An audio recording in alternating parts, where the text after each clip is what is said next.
Mobil masih terus melaju. Aku rasanya sudah malas untuk berpikir. Lebih baik aku memejamkan mata saja di dalam sini. Siapa tahu dapat wangsit. Aku juga sebenarnya betul-betul buntu. Sedang duit cuma punya 200.000 perak. Rekeningku sudah amblas. Gajian masih 10 hari lagi. Di mana kira-kira aku bisa sewa kos tanpa uang muka? Astaga, rasanya kepala ini sudah akan pecah. Untuk ciptaan Tuhan, bukan Made in China Mirror. Dokter Fadi benar-benar tak mengajakku untuk berbicara di sepanjang perjalanan. Sebenarnya aku merasa tak nyaman dengan suasana begini. Ingin sekali mengajaknya bicara. Namun, pura-puranya kan aku sedang merajuk akibat perlakuannya di depan anak-anak bedah tadi. Inginnya dia minta maaf. Malah nggak sama sekali sampai detik ini. Nasib. Ya, mungkin memang begitu Anya dokter. Fadi, penuh DNA cuek. Masih sepupu dengan si Elsa Frozen sepertinya. Sama-sama makhluk es. Laju mobil tiba-tiba berhenti. Namun, suara deru mesin masih terdengar olehku.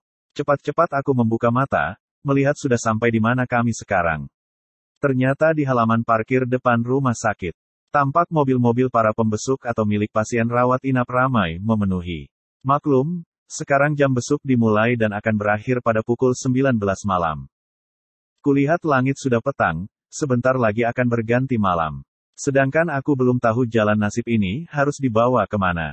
Tunggu di sini. Aku ambil tasmu di poli. Dokter Fadi dengan cuek bebek keluar dari dalam mobil dan menutup kembali pintu. Dia ternyata sama sekali tak ingin mengatakan apapun padaku tentang masalah tadi. Mungkin dianggapnya hanya angin lalu. Ya, sudahlah. Seorang bawahan lagi-lagi sebenarnya tak boleh merajuk pada atasan. Kembali pada peraturan nomor 1, bos selalu benar dan bila bawahan salah selalu ingat bila lagi-lagi kebenaran hanya milik bos seorang.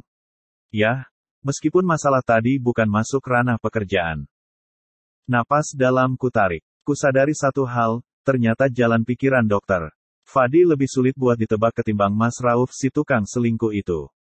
Ngomong-ngomong soal lelaki bajing asteris N tersebut, apa yang sedang dipikirkannya sekarang, ya? Apa dia masih peduli denganku? Cepat ku buka tas selempang yang kupakai dan mengambil ponsel dari dalam sana. Benda yang seharian tadi kumatikan, kini kunyalakan kembali dayanya demi mengecek adakah pesan dari Mas Rauf di sana. Asli, jantungku langsung berdebar keras. Aku sebenarnya tak kuat jika harus membaca pesan masuk berupa teks maupun suara apabila berasal dari Mas Rauf. Aku hanya takut bahwa emosiku akan kembali meledak-ledak. Ujung-ujungnya, hanya rasa sakit saja yang bakal kutelan. Namun, rasa penasaran ini sangat besar. Aku cuma ingin tahu, seberapa kehilangannya Mas Rauf akan kepergianku hari ini, terlebih siang tadi dia betul-betul kutolak di depan orang ramai. Setelah berhasil menyala dan membuka-buka kotak masuk di aplikasi pesan WhatsApp, benar saja. Ada sekiranya 10 baris chat masuk dari Mas Rauf, 4 panggilan suara tak terjawab, dan 1 lagi panggilan video gagal darinya. Ternyata dia mencariku. Mungkin dia sangat merasa bersalah atas kelakuan bejatnya.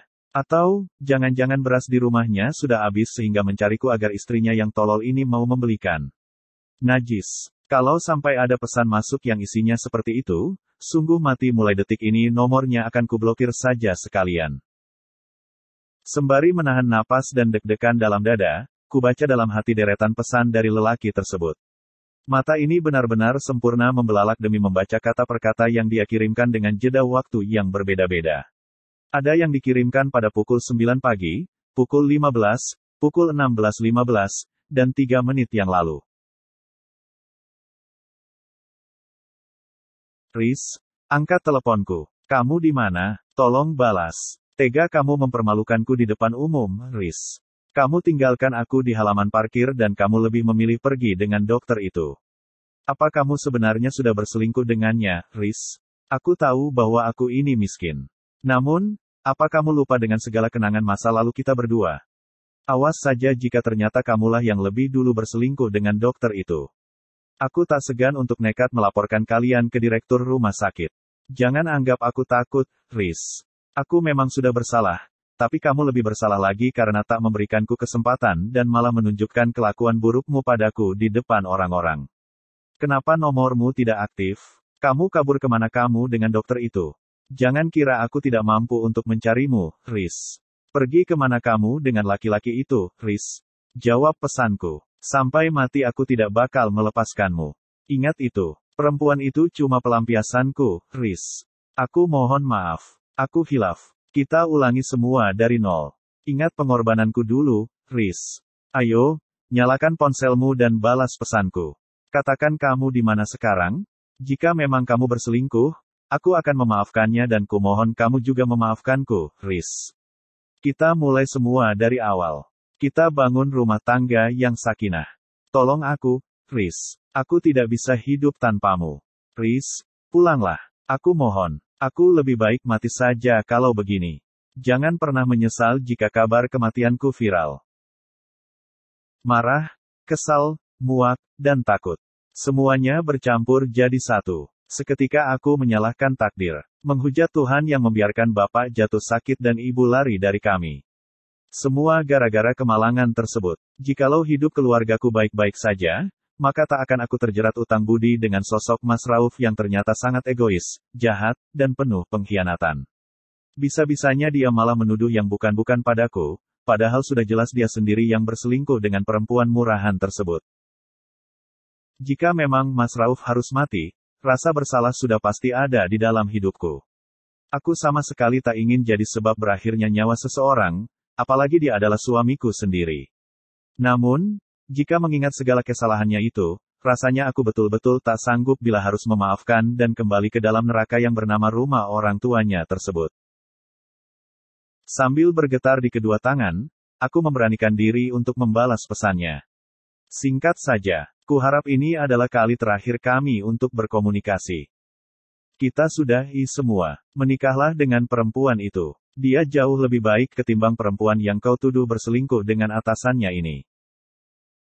Pesan berhasil terkirim. Bahkan langsung centang 2 biru. Mampuslah aku. Mas Rauf yang baru saja online, ternyata segera membaca pesan dariku. Aku yang ketakutan setengah mati dengan telepon yang bisa saja akan masuk setelah ini, buru-buru segera mematikan daya ponsel agar ketakutanku tidak terjadi. Aku tak bakal bisa menahan sabar kalau berbicara dengannya. Kemarahanku akan langsung meledak-ledak. Kutakutkan nanti malah jantungku kolaps akibat emosi yang tak terbendung. Lagi pula bisa saja Dokter Fadi tiba-tiba masuk ke mobil. Harusnya aku sadar diri juga. Bagaimanapun harusnya aku malu jika masalah rumah tanggaku semua-semuanya harus diketahui oleh bos. Setelah ponsel berhasil mati, tiba-tiba aku merasakan sesak yang sangat luar biasa. Rasa duka cita begitu dalam menergapi segenap perasaan. Hampa seluruh ruang di hati. Aku bagai kehilangan segala kenangan-kenangan indah dan kini hanya ada bayangan suram yang memenuhi kepala. Dan yang kuhindari malah kini terjadi. Seketika air mata ini luruh dari pelupuk. Mengalir membasahi pipi dan terus menganak sungai hingga aku benar-benar sebak. Dadaku sampai berguncang akibat sesegukan. Pikiranku pun langsung melayang kemana-mana. Membayangkan bila Mas Rauf nekat dengan ancamannya untuk bunuh diri karena ditinggal olehku. Bagaimana jika itu menjadi kenyataan? Bagaimana nasibku kelak? Akankah keluarganya menuntut dan malah menuduhku menjadi dalang atas kematiannya? Ah, tidak. Aku masih sangat muda dan berakhir di penjara bukanlah suatu masa depan yang kuinginkan. Suara bagasi yang dibuka terdengar olehku, membuat tangisku yang begitu deras seketika tercekat berganti jadi sesegukan yang membuat susah bernapas. Dokter Fadi sudah berada di belakang sana. Meletakkan tas milikku yang dia ambil di ruang kerja kami. Aku pun cepat-cepat menutupi wajah ini dengan kedua tangan dan menahan agar suara sisa tangisku tak terdengar olehnya. Jujur, aku akan sangat malu bila dia kembali tahu bahwa aku sedang menangis gara-gara Mas Rauf. Risa, kenapa lagi kamu? Suara Dokter Fadi muncul bersamaan dengan bunyi pintu mobil yang ditutup. Aku diam, masih menutupi wajah ini dengan telapak. Tak ingin melihatkan muka dan mataku yang pasti sudah sembab akibat menangis. Riz, katanya lagi. Aku tak bergeming. Enggan menghiraukan pertanyaan lelaki yang kini memegangi tanganku dan berusaha untuk menyingkirkannya dari wajah penuh air mata. Kamu ingat suamimu? Masih sedih dengan kelakuannya? Oke, akan kuantar pulang agar kamu kembali padanya. Dokter Fadi langsung menurunkan rem tangannya dan memundurkan mobil dengan gerakan yang cepat. Tidak, aku tidak mau. Aku berteriak sambil sesegukan. Air mataku makin deras dan dada ini terasa sesak. Diam makanya. Kalau menangis lagi, aku akan mengantarmu ke rumah laki-laki itu. Paham? Seketika aku menjadi merasa sangat-sangat kesal. Tanpa memedulikan status lelaki di sampingku itu, aku menumpahkan emosi dengan memukul-mukul jendela sedan putih yang tengah kutumpangi. Mending kamu pukul jendela ketimbang harus menangis. Kamu pikir air matamu itu murah sampai harus dibuang untuk seorang pengkhianat? Dasar tidak berperasaan. Perempuan menangis itu karena banyak sebab. Hiburkah? Ditenangkankah? Tanya dulu yang membuatku menangis itu apa. Bukan malah dimarah-marahi begini. Rasanya aku ingin melompat saja dari mobil. Namun, aku masih sayang dengan nyawaku. Ah, laki-laki di dunia ini kalau tidak penjahat, sudah pasti dingin tak berperasaan seperti orang yang di sebelahku. Semuanya tidak ada yang membuat hati tenang dan nyaman. Sama saja, bersambung.